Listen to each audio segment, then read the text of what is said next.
जय जगन्नाथ। आज ब्लॉग आज रास्तार स्टार्ट करुच्ची सेपट सब चिता पका है तो मुझे बस चिता पकाऊँ कहीं महाप्रभु रथ आज आम गाँव को आज घरे घरे महाप्रभु रथ बुलब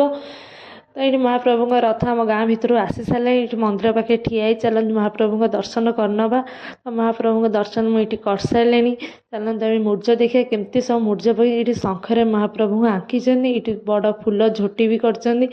लेखाही भी बड़ मूर्ज पकईन फूल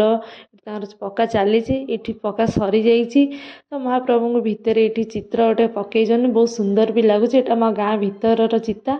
आम ये घरे घर समत घरे ये चिता समत घरे पकई देचु मुझे देखा केमती सब आम चिता पकईचु टाउ टाउरे कहीं महाप्रभु रथ पलि आसो से टाउ टाउर जल्दी जल्दी ये पकई देचु एत भलसे पकई पाइलुनी तो महाप्रभु रथ ये आम घर पाख आसी सारे ये समते बंदापना ये कर तो ये दीप धूप बुले महाप्रभु को बहुत सुंदर भाव बंदापना ये करुँच तो सेपटे मो बो ठिया समस्त ठार नड़िया नहीं भांगुची तो ये महाप्रभु सारे आम भी जालचु चली चली जाऊँ आउ जन घर पाखे से ठिया हेले तो मो बो सी नड़िया नहीं ठाकुर भाई बाड़ौची तो मुझे ब्लॉग रे नहीं आसी आपण मो भिडटा भल लगे तो सब्सक्राइब निश्चय करूँ। बाय। जय जगन्नाथ।